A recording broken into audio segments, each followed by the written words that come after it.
Langston accused outright. Many poets tried, but never landed on the right side of a metaphor that would thoroughly center this idea, that melts down this melting pot to a singular note. I propose that America is that guy.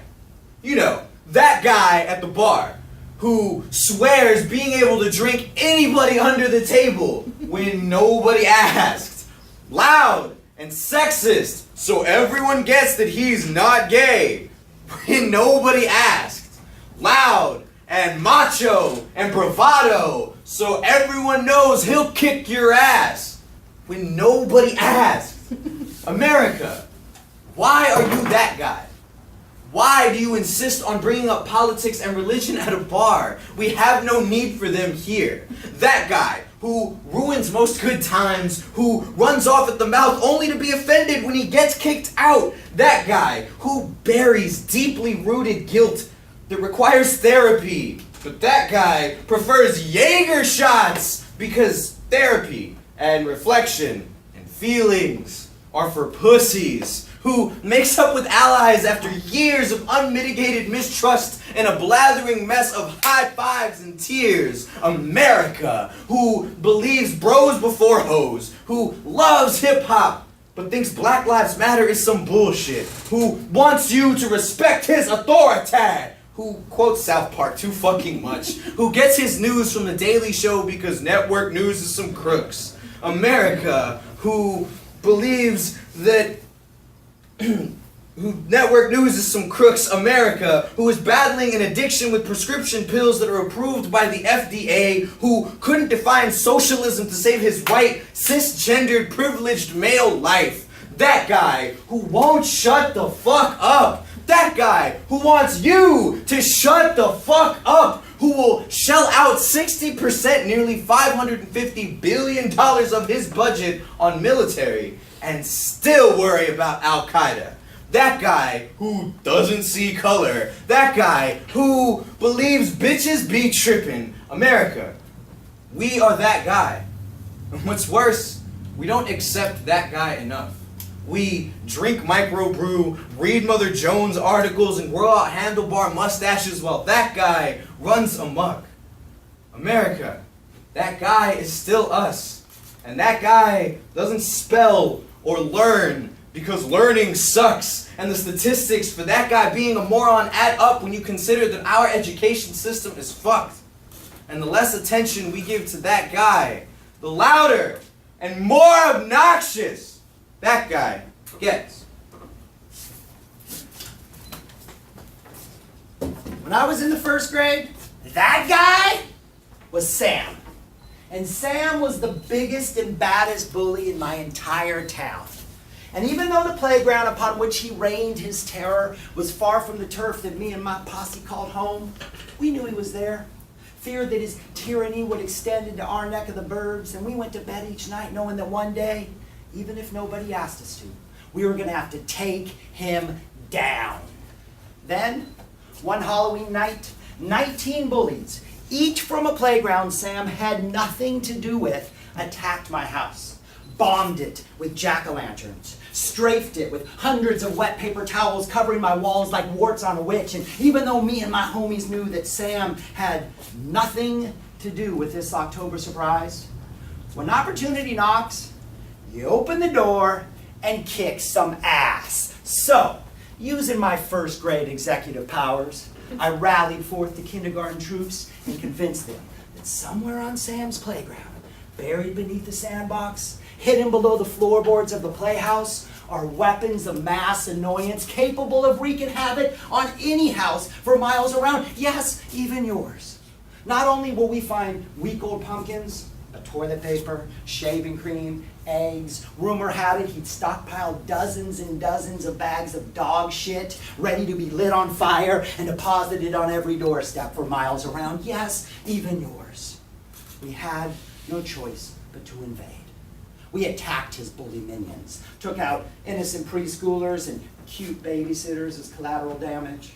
We destroyed the entire infrastructure from the monkey bars all the way down to those pointless metal rocking horse thingies that only the freest of toddlers enjoy, all in the name of protecting our own neighborhood. In another housing development, miles away, completely on the opposite side of town.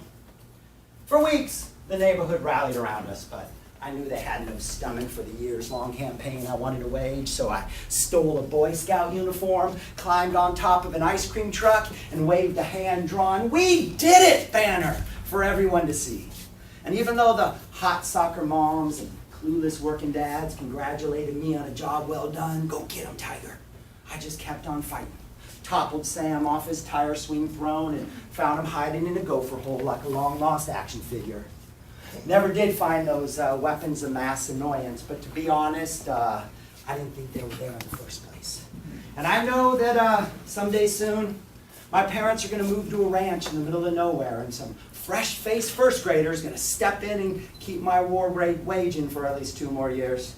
I also know that someday, maybe 7 years and 5 months after these hostilities began, after killing well over 100,000 innocent civilians, after sacrificing close to 5,000 of my own classmates, God bless their souls, after turning this playground into a giant hole in the sand that not even a cat with diarrhea would shit in, my sweet little campaign is going to come to an end. And no matter how fucked up the entire scenario was to begin with, the truly sad thing is, the sons and daughters who risked and sometimes lost their lives because they believed in the lies I was peddling are going to come home to the arms of a nation busy shopping, watching The Bachelor, eating Krispy Kreme donuts, ignoring the sacrifices being made in their name. And yes, I know, we all claim to cherish the freedoms for which they so bravely fought, but this time, whether it be in cars or caskets, there will be no parades to welcome our soldiers home.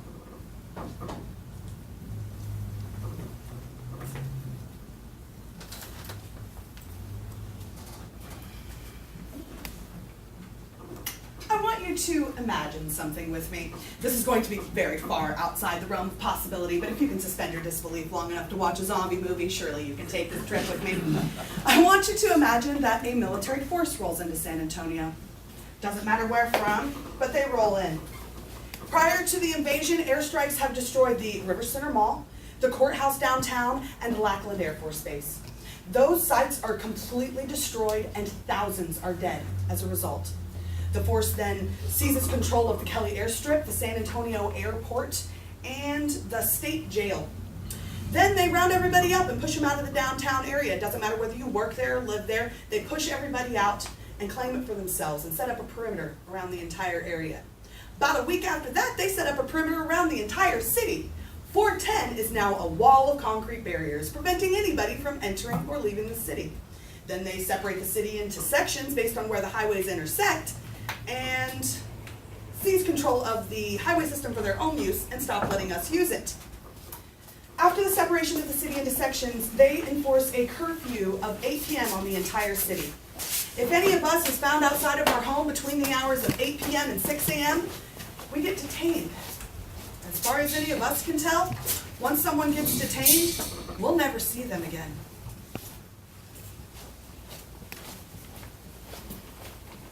In order to pass between the sections of the city or to enter or leave the city, you have to pass through one of their checkpoints. In order to pass through one of their checkpoints, you have to submit your person, your property, and your vehicle to a search. If, during that search, they find any kind of weapons, they're confiscated immediately. Weapons confiscation is about the time that us Texans start fighting back. We like our guns here. We got lots of them and plenty of people who know how to use them, so we just start to fight back. Problem is, they got more guns, and they got bigger ones, and their force is overwhelming. When we start fighting back, they start raiding homes and confiscating as many weapons as possible.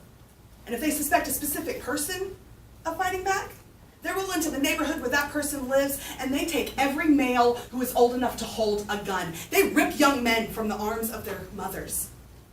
And after a few weeks of that, we stop fighting back. And they continue those raids until we submit to their will entirely. Now that is a terrifying story. We would never allow that to happen to us here in America. We would never allow someone to take away our rights like that, especially those Second Amendment rights that we cling to so strongly here in Texas.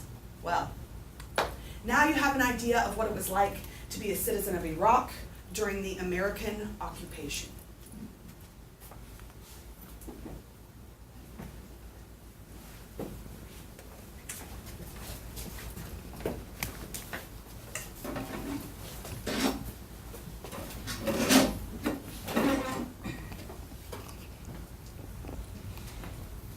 Welcome back. I'll start. I'm Jason. I'm an American.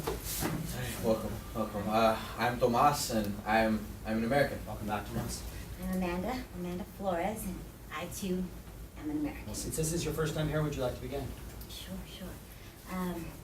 I learned, thanks to President George W. Bush, that Iraq had reconstituted its nuclear weapons program and had recently sought significant quantities of uranium from Africa.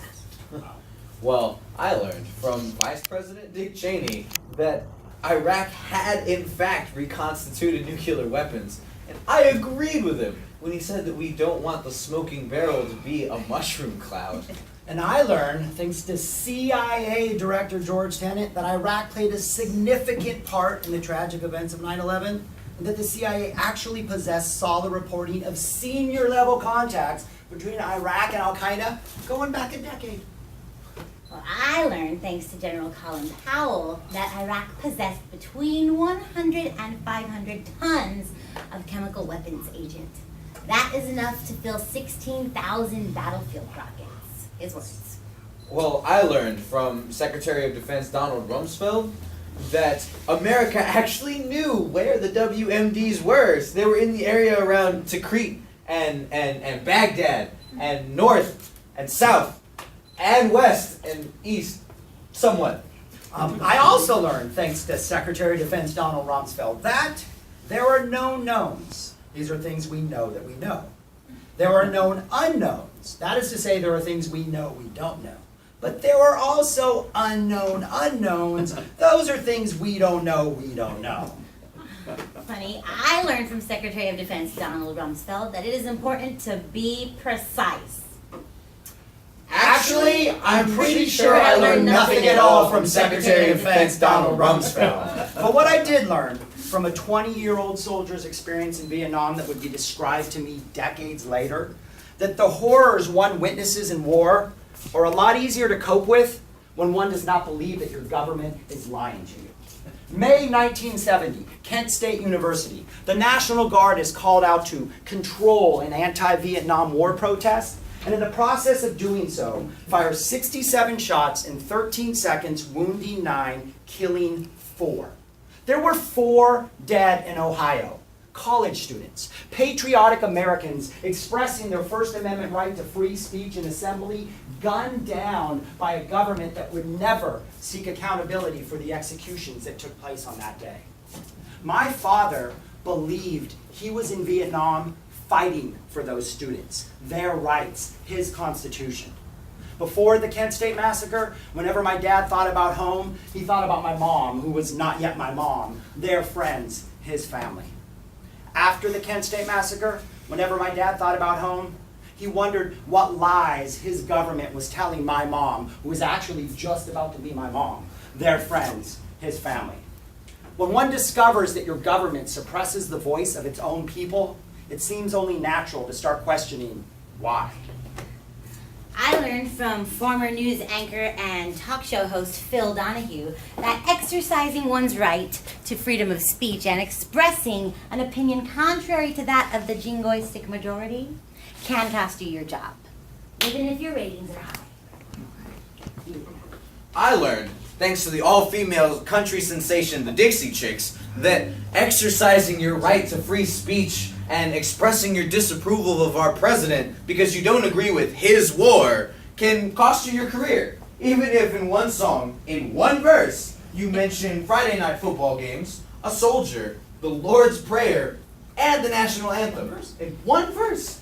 I learned, thanks to dozens and dozens and dozens of independent organizations not willing to take their government's word as gold, that expressing your First Amendment right to free speech can get you kicked out of a park, or a mall, or a school, or a press conference, or can even land you in jail, even if that expression is legal, peaceful, and amounts to nothing more than an anti-war slogan written across an otherwise clean white or black Hanes t-shirt. I learned thanks to my government silencing, often with force, and encouraging the silencing, often with force, of its citizens and their opinions, that it is only natural to question their intentions, their actions, and reactions. What I never did learn, at least from the government officials who originally educated me, Was that everything I had been taught about the Iraq War was wrong. Best case scenario, my teachers were highly incompetent. Worst case scenario, They were all a bunch of liars. Hey guys, I'm sorry I'm late. Yeah, why don't you join us? My name is Jules, and I'm an American. Welcome, welcome. Did I miss the I learned statements? A little There's bit. always more to be learned. Thank you. Things I learned in the military. How to shine boots. I learned how to make hospital corners with a wool blanket. That's a good skill.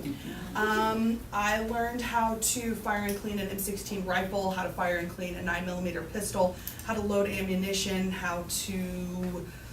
where to aim in order to inflict maximum damage, which for those of you who are curious means 1 to the head, 2 to the chest, because the head is a smaller target than the larger chest area, but a shot to the head will likely kill, while a shot to the chest will take somebody down but not necessarily kill them. So I guess the lesson I learned there was don't put all your eggs in one basket.